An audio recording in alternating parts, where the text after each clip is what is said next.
जिसके सिर ऊपर तू स्वामी, सो दुख कैसा पावे।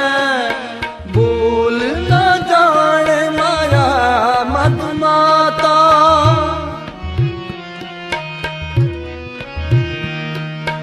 बोल न जाने माया मत माता।